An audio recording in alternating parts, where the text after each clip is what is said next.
we're going to be focused on what God did through Charlemagne. And I want to read a couple of passages that are related to that. The first one is from Ephesians chapter 6, beginning at verse 10. Finally, be strong in the Lord and in the strength of his might. Put on the whole armor of God, that you may be able to stand against the schemes of the devil. For we do not wrestle against flesh and blood, but against the rulers, against the authorities, against the cosmic powers over this present darkness, against the spiritual forces of evil in the heavenly places. Therefore take up the whole armor of God, that you may be able to withstand in the evil day, and having done all, to stand firm. Stand therefore, having fastened on the belt of truth, having put on the breastplate of righteousness, and as shoes for your feet, having put on the readiness given by the gospel of peace. In all circumstances, take up the shield of faith, with which you can extinguish all the flaming darts of the evil one, and take the helmet of salvation and the sword of the Spirit, which is the word of God. Praying at all times in the Spirit with all prayer and supplication. To that end, keep alert with all perseverance, making supplication for all the saints, and also for me, that words may be given to me in opening my mouth boldly to proclaim the mystery of the gospel, for which I am an ambassador in chains, that I may declare it boldly as I ought to speak. And so we're not wrestling with flesh and blood, Paul says. And keep that in mind as we study church history this evening with Charlemagne, that we're not wrestling with flesh and blood. And then also this from 2 Corinthians chapter 10. For the weapons of our warfare are not of the flesh, but they have divine power to destroy strongholds. We destroy arguments and every lofty opinion raised against the knowledge of God. And we take every thought captive to obey Christ, being ready to punish every disobedience when your obedience is complete. And so as we evangelize, as we teach the gospel, as we argue, as we do apologetics, our words are what we fight with. We demolish arguments and everything that sets itself up against the knowledge of God. And so that will shed light as we study God's work in building the church through this man called Charlemagne, which I am entitling The Church Under Charlemagne, Norsemen, Feudalism, and Division.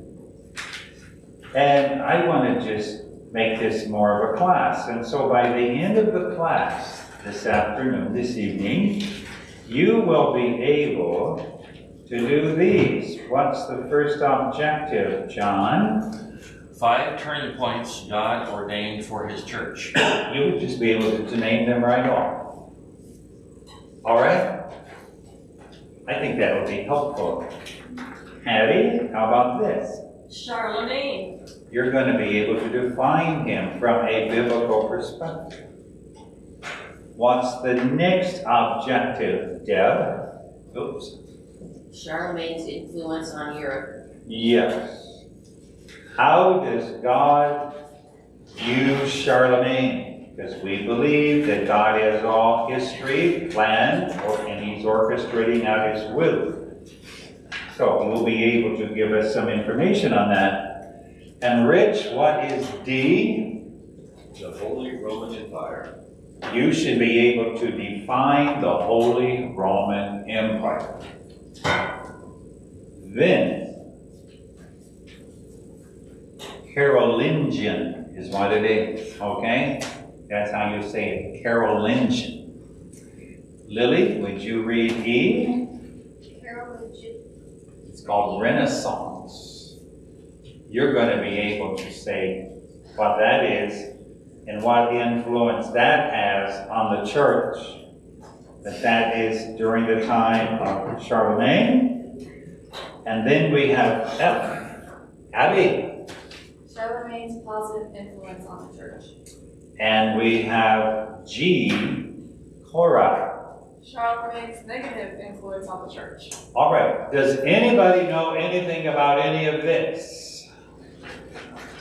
What do you know, Mr. Kindin? All I know is that he was an emperor. He was what? A king. Charlemagne was a king? Emperor. Or an emperor? How many of you agree with that? All right. Does anybody know any of these others?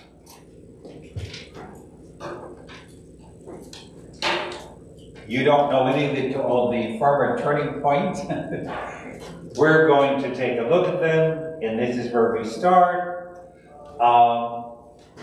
The fifth turning point God ordains for his church, but here's the first one. Say, I'm teaching you, so you've got a real chance here. Is it your turn, Kendon? First turning point, spreading out from Jerusalem. There was the big change in the church. They were in Jerusalem. The first turning point, they are spread out by persecution to go into all the world. The second turning point, Calais. Invading the Gentile world. That was a completely new thing because they were only going to the Jews, and now God brings the Gentile world into their, into their life, their planning, and that is a turning point also. The third one. Third, Edict of Milan in 313. And what did that edict do?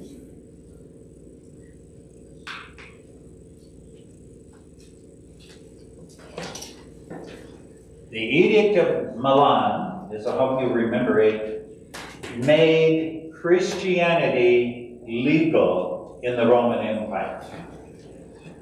Until that time, it came under persecution. It was not one of the religions that was allowed to be in the Roman Empire. And by 313, it becomes legal. And that's when literally thousands of people come into the church and overwhelm the church. And you've got all of these people in the church, but they are uneducated. They do not know what the church stands for. They bring in a lot of pagan rituals and practices. And then, what is the fourth one? Tim. Fourth, the loss of vast amounts of territory to Islam. Thank you, Tim. And that's what we have been studying the last few weeks, the church under Islam. So those are the four turning points we have had. Look at me, don't look at the screen. What are they? The first one is? Spreading out from Jerusalem. Spreading out. What's the second one? Gentiles. Going into the Gentiles. Go to the Gentiles. The third one? And the fourth one? Loss of territory to Islam. Yeah. Alrighty. And now we have the fifth one, and that will be Dan. The Germanizing of the Western Church. What do you think that means? The Germanizing of the Western Church. because I think the word German and Germany have a completely different understanding today than what this is talking about. Kendall. The Franks or Franks. Yes, the Franks would be there. Germanizing means the people that are now coming into the church have this whole, they're not in Rome, they're not in that part of the Gentile world. It's a whole new group of people that come into the church, and the Norsemen are going to be part of that. And the feudal system are going to be part of that, and you might as well know it, because I think almost all of you, except Patty, you don't have that privilege. Neither do you, John? You don't have a Dutch heritage. Not much. But you're English, I think you said. And John, are you? German. You are German, so you are more Germain than any of us. But this is where there's some beginning of faith that the church is being planted into our ancestors' heritage. And so that's the fifth turning point. That's what Charlemagne is going to be very much involved with. And we go to F. Nikki. By 1000, the Western Church had become largely Germanic. That's right. The Western Church is the majority. In fact, a huge majority are Germanic. Not Jew, not the Gentile that you're thinking of earlier. It is the Germanic tribes that make up the Western Church. And that says something about your and my history as well. And so, here is this good-looking man. How do you say his name, everybody? Charlemagne. And what does Charlemagne mean? Charles the Great. That's great. Charlemagne actually means Charles the Great. So Charlemagne, the Great Charles. Now you're going to learn some things about him, and I think, Ethan, are we ready for you? Ethan, read B. God raised him up to be the king of the Franks, ruling much of Western Europe from 771 to 8. All right, that's our biblical perspective on history. God is always working. God is doing it. God raised up Pharaoh. God raises up this man called Charlemagne. He's an interesting character. His dad was, oh, I have that in here. Here it is. His name is Pepin the Short. Is that a neat name for your dad? Pepin the Short. And his dad was also a king. And we believe that it's through his dad that he received a lot of military training, political training, and so on and so forth. We really don't know if he could read. A lot of scholars believe that Charlemagne never learned to read, which would have not been uncommon way back here in 742 to 814. But God raises this man up, and he will be the ruler over much of Western Europe. Was Western Europe united at the time Charlemagne was born? And the answer to that is no.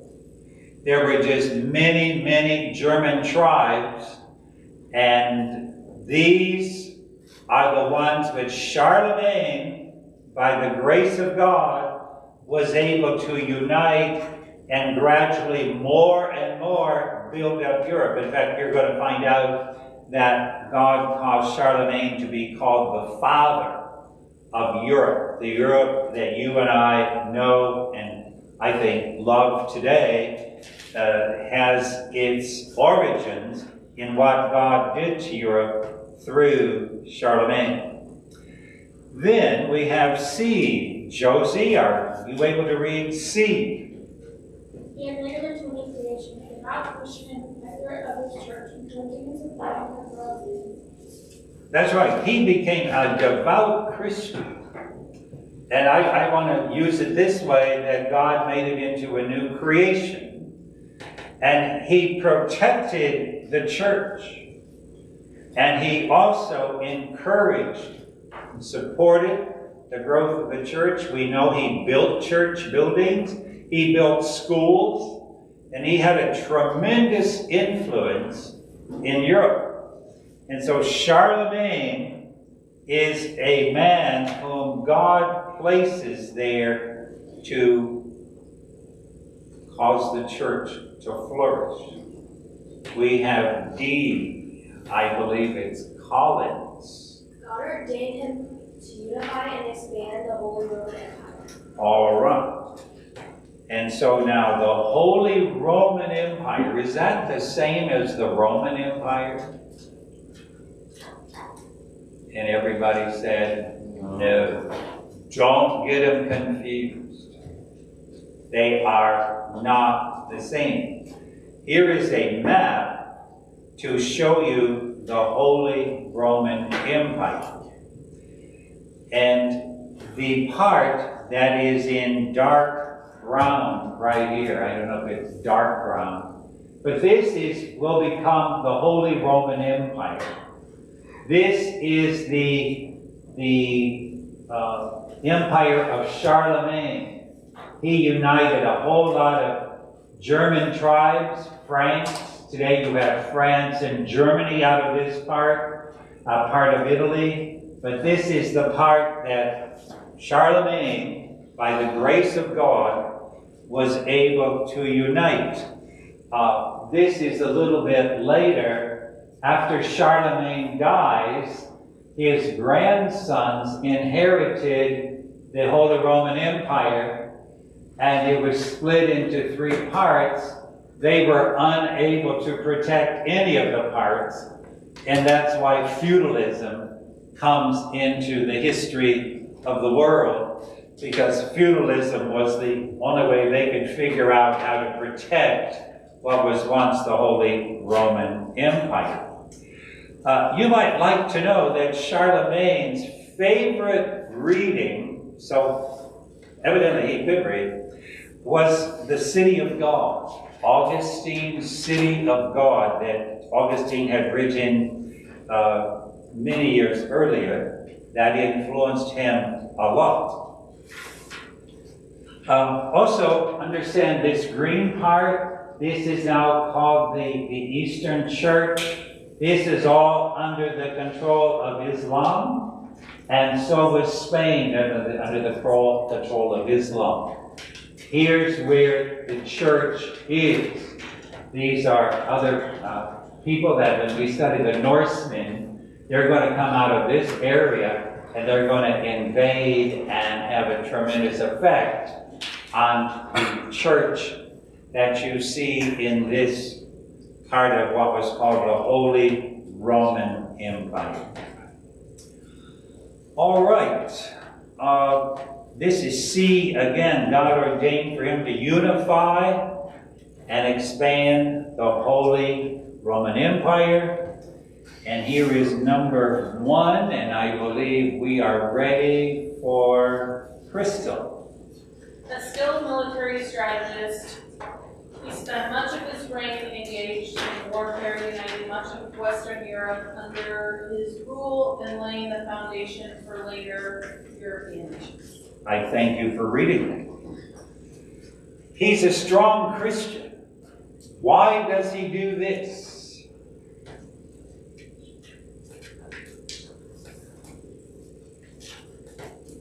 What's his motivation?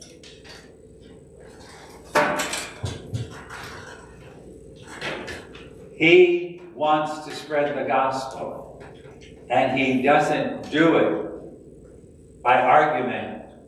And that's why I read the article, the 2 passages this evening. We do not fight against flesh and blood. Charlemagne fought. And there, of course, no photographs of that, but there are many paintings of this. He spends the majority of his life in military campaigns.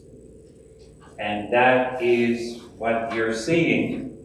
And that's how, I'm going to say this, God brought Europe under the church. These are all paintings of Charlemagne. He's a king, he's an emperor, he's a warrior. John, sorry. Would this be considered part of the Crusades? The Crusades are coming later. I appreciate that. In fact, I think after we get through this chapter, we're going to the Crusades.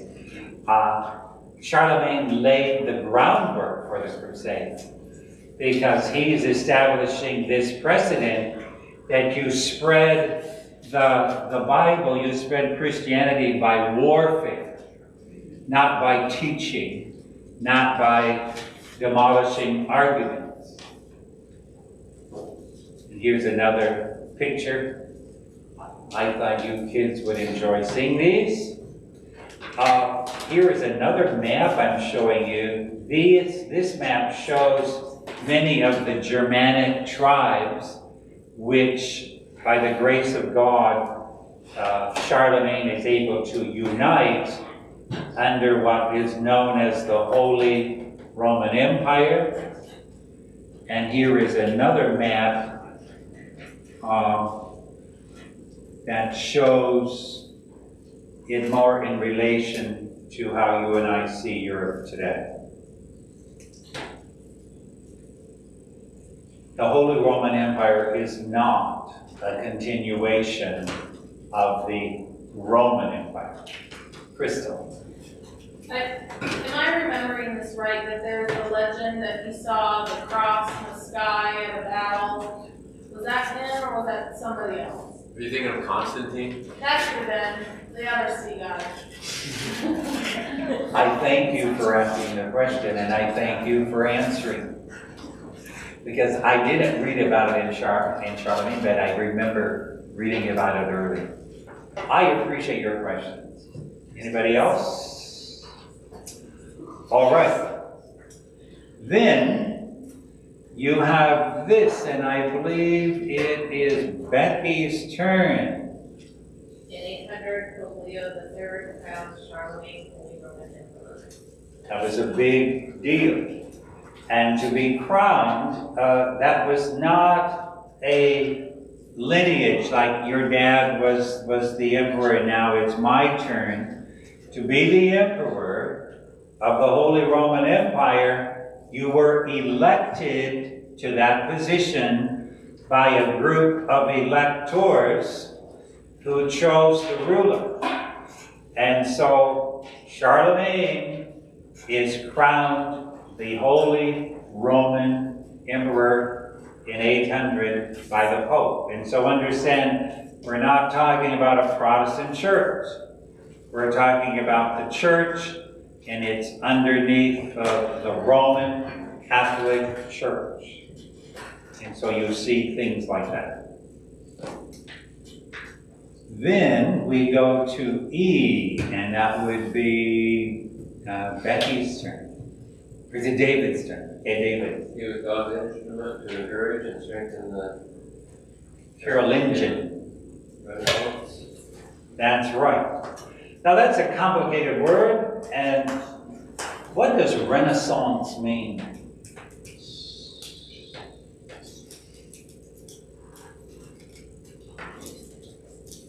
Does it mean is it like time of creation or like time of building things? It has to do with building things.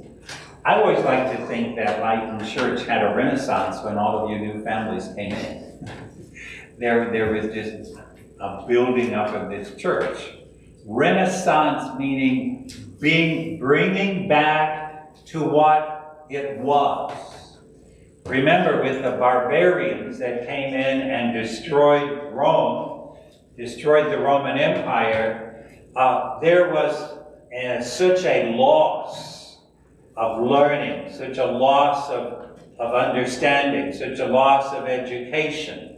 And all of that for a period of time, which we call the Dark Ages, I believe, that fell away. It is through Charlemagne that God has this Carolingian Renaissance. There is a return to what was earlier. And here are various aspects of it, and I believe it is Corey, your turn. Revival of law and order. That's an interesting thing, because if it is revived, what's been going on in this area of the Holy Roman Empire? There wasn't law. There was no law. There was no order. You weren't safe. There was no peace. Your property wasn't safe. The assurance that you would be alive next week wasn't there, because there was no law and order.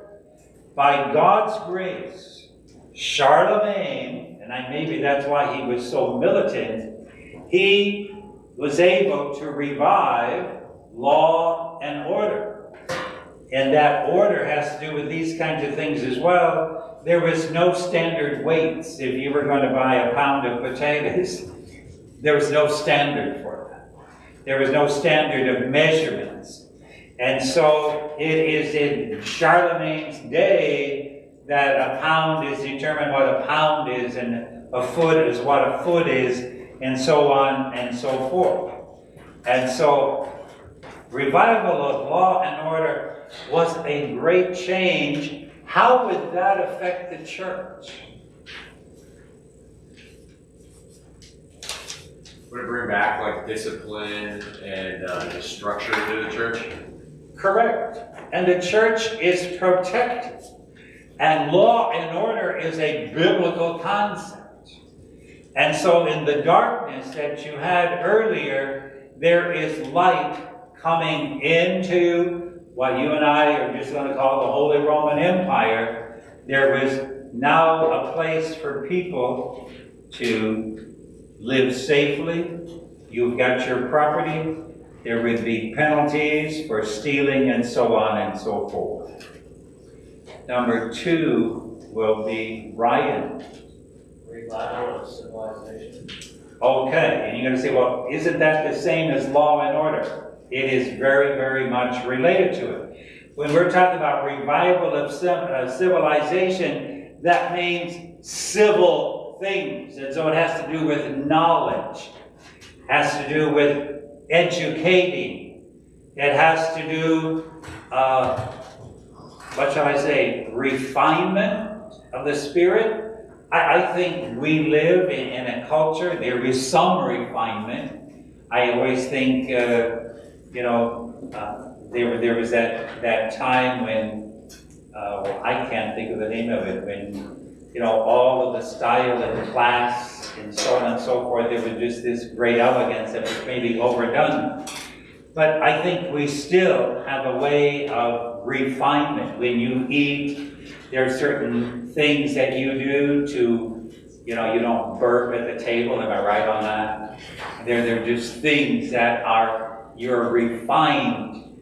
This is style. This is a little bit of class. And I kind of like to keep that going. But this revival of civilization was sort of got their inspiration from Rome, from Greek culture.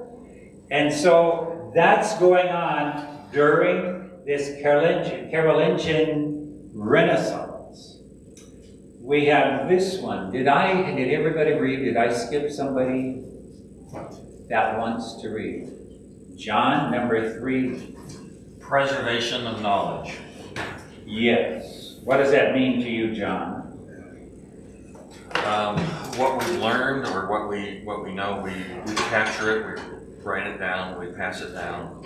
They are making, they're making multiple copies. Remember, there is no printing press. The Bible, if you wanted a copy of the Bible, you copied it. You wanted to have the City of God to read, you copied it. And so during this Renaissance, there is a flourishing of copying these classical texts that come out of Greek, Rome, and so on and so forth, that were considered valuable. And so it's the preservation of that knowledge. Some of that had been kept in the monasteries during that dark time, but now that is becoming more and more available to people who could read, and not very many people could read. Then we have this one, Hattie. Literary and artistic flourishing. Yes. Literary has to do with writing, and writing poetry, writing, theology, writing things. There was a flourishing of that. Same thing with artistic. That has to do with architecture. It has to do with doing things very, very beautifully. You can just do things without beauty, but this Renaissance returned to an emphasis on visual things. Music was involved in this and so forth. And Bibles were written. I'm going to show you some pictures of these right away, but remember number 4. Number 5, Deb. Establishment of schools and libraries. Yes. That now they are training some people. They're not public schools. There were some people now who could be trained. There were libraries for those who could read, that they could read this literature now that's being preserved, this knowledge that's being preserved. There was writing systems that were coming along that we could write. And so this was a great thing for the church, because all of these things promote evangelism. They promote spreading the gospel, spreading the church. And we have number 6, Rich. Preserving and promoting Christianity. There's another big one.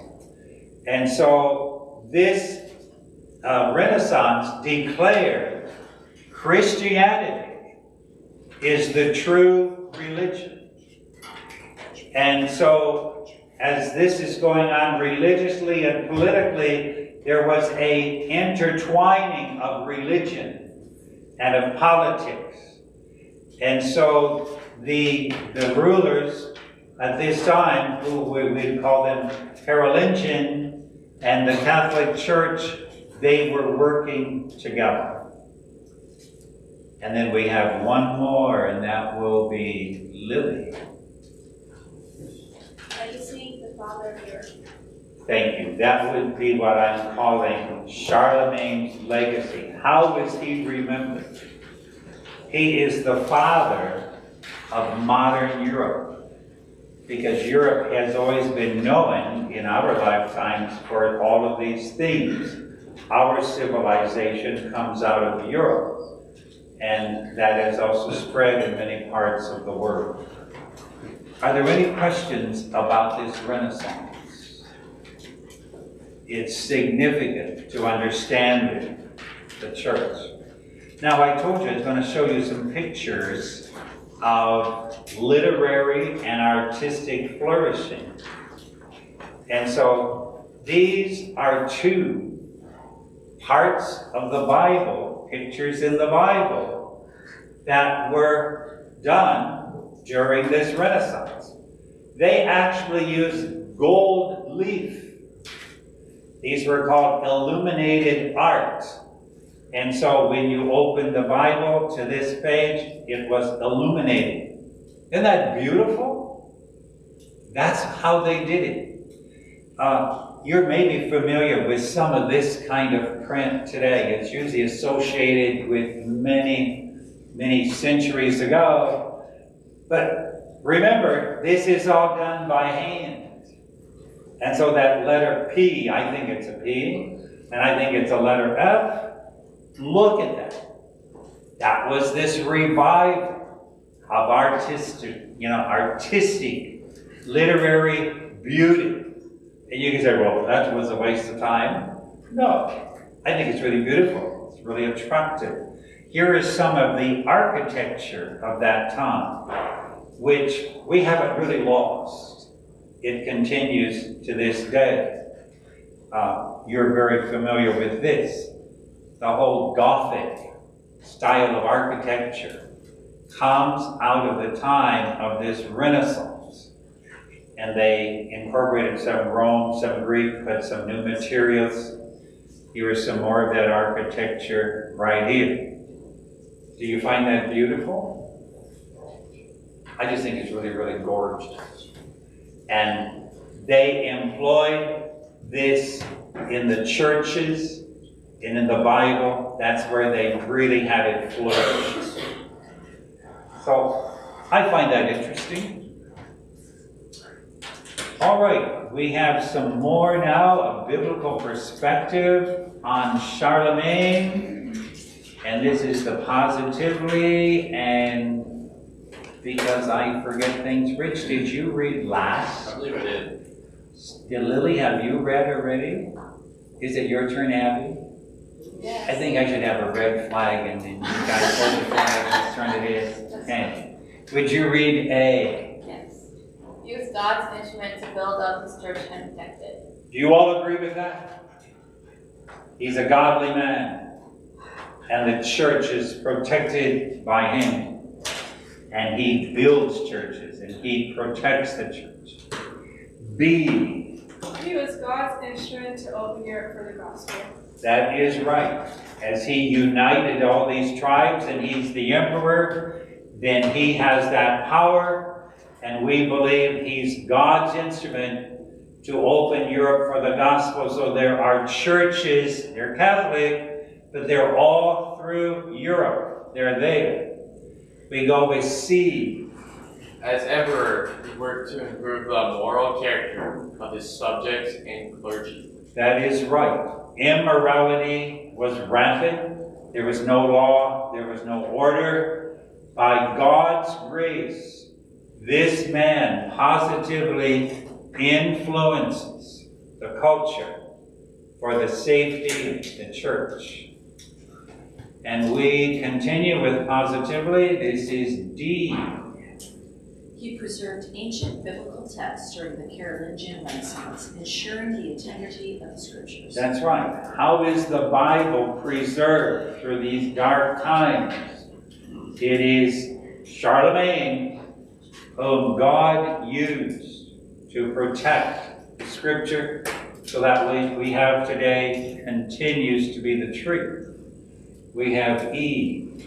His legal code included mandates for observing the Sabbath day, for sustainable agricultural practices, and for integrating Christian principles into daily life. We would like the man, right? The Sabbath was not being observed. He mandated the Sabbath day and sustainable agricultural practices. But that was just taking care of the land. It wasn't slash and burn. It has to be taken care of. And we would all agree, let's integrate scriptural principles into our daily life. That's the positive things. Now, there is negatively. Remember, there is no person without sin, without flaws. And here is the first negative one, Tim. His drive to convert his conquered subjects to Christianity led to forced conversions. That's right. He was so enthusiastic that people would become Christians. He forced them to become Christians. And you will see that again. You study the history of South America, where these conquistadors, they forced the Native Americans to become Christians. Doesn't mean anything. It's not the way that we do evangelism. We have B. His military campaigns, while aimed at expanding Christian influence, were violent and full of bloodshed. That's just a fact. And so his campaigns were probably as violent and bloody as were those of Muhammad. C. His personal life included multiple marriages and concubines. Yeah, that's his personal life.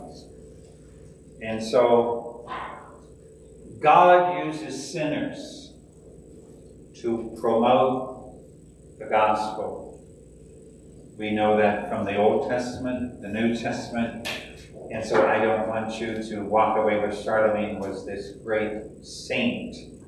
He was a saint, but he was also a sinner. His influence on the church, and so Ethan. Examples to act on principle and the strength of the hierarchy. Yeah, we admire him as a leader. He worked hard for the church. Number 2, Josie. Through him, God caused both the church and European culture to begin to move in a new direction. And in that new direction, I need a more godly direction, a moral direction, a firm foundation. And that's the influence he has on the church. Number 3, Collins. He gave the commanders of his armies tracts of the land, and they were, and that there and their soldiers lived and worked on a system that later led to feudal systems. That's right. The feudal system has its beginnings in Charlemagne, and so the commanders of his armies, he gave them pieces of land, and they and their soldiers underneath them would live there, and they worked there. All right, we continue with number 4, Crystal. This policy of growing the church with military force set a precedent for later religious wars, including the Crusades. So that's where the Crusades have some of that mentality. That's what Charlemagne did, and so the precedent is set. And number 5. Charlemagne is an example of how God, in his sovereignty, can use one man to orchestrate the course of history. Isn't that true? God raised him up, had a great influence. And here's a passage I want to end the instruction of this class with. Okay. In 2 verse 21, he changes times and seasons, he sets up kings and disposes them, he gives wisdom to the wise and knowledge to the discerning. That is what we see in the life of Charlemagne, and that's how we look at all political things in countries and kingdoms. So here we go. Did you do well? What are the 5 turning points? Number 1? Exiting Jerusalem. Number 2? Going to the Gentiles. Number 3? Number 4? Something with Islam. Loss of Under territory. Islam. And number 5? Germanizing the Western. Germanizing. Tell me one thing about Charlemagne. Charles the Great. Say that again. Charles the Great. He's Charles the Great. Already, I will accept that. His influence on Europe. Tell me one thing of his influence on Europe. He led to the Christianizing of much of Europe. Thank you. And tell me one thing about the Holy Roman Empire. He was the emperor of it. It's not the Roman Empire. Okay. Thank you. And something about the Carolingian Renaissance. Literary and art. Say that again. Literary and art. Literary and art. The return of that. Can you give me one positive influence he had on the church? It grew. Yes. He, by his protection, by his building churches, schools, and can you give me one negative? Yeah, lots of lives.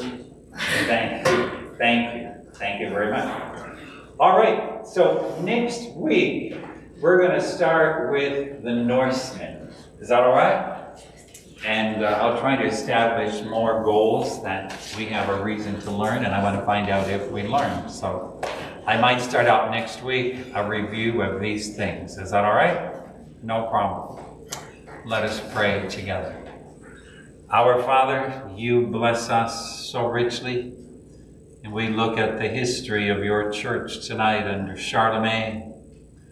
And we just thank you how we can see that your word, your will, you orchestrate all things for the good of those whom you have called.